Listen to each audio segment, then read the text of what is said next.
La création monétaire, un juste équilibre. Autrefois, lorsqu'on avait besoin de faire un crédit, on allait voir le banquier qui nous donnait une lettre de change, ancêtre des billets et des pièces.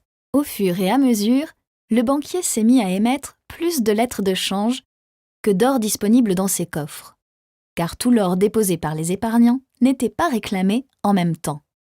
Aujourd'hui, c'est toujours le cas. Lorsqu'un banquier accorde un prêt, il crée de la monnaie qu'il n'a pas, grâce à une simple écriture comptable. Cette monnaie circule ensuite dans notre économie. Grâce à leur crédit, les ménages effectuent des achats de marchandises à un certain prix.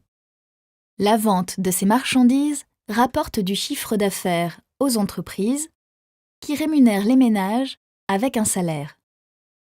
Lorsqu'on rembourse notre crédit à la banque, nous supprimons cette monnaie de la circulation. En fait, notre économie est un peu comme une énorme salle de vente aux enchères. Lorsque le nombre des crédits est multiplié par 2, tout le monde a 2 fois plus de monnaie pour faire monter les enchères, ce qui, au bout d'un certain temps, fait naturellement augmenter le prix des marchandises par 2. L'augmentation de la quantité de monnaie en circulation crée donc ce que l'on appelle l'inflation. Si les salaires n'augmentent pas aussi vite que ces prix, les ménages ne pourront plus acheter autant de marchandises. Ils vont moins consommer, et c'est le chiffre d'affaires de l'ensemble des entreprises qui va être touché. Trop d'inflation peut donc nuire à l'activité économique. Si, au contraire, il n'y a pas assez de monnaie en circulation, elle devient rare. Tout le monde a 2 fois moins de monnaie. Les prix doivent alors se réajuster et diminuent. On parle alors de déflation. Les ménages reportent leurs achats dans le temps. Pourquoi acheter aujourd'hui ce qui sera moins cher demain? Cette baisse des prix touche aussi les entreprises qui voient leurs marges diminuer et entretiennent ainsi la baisse générale de l'activité économique. La déflation est donc également dangereuse pour l'économie. Il est alors fondamental de contrôler la monnaie en circulation dans notre économie. C'est le rôle de la Banque centrale via les crédits accordés par les banques.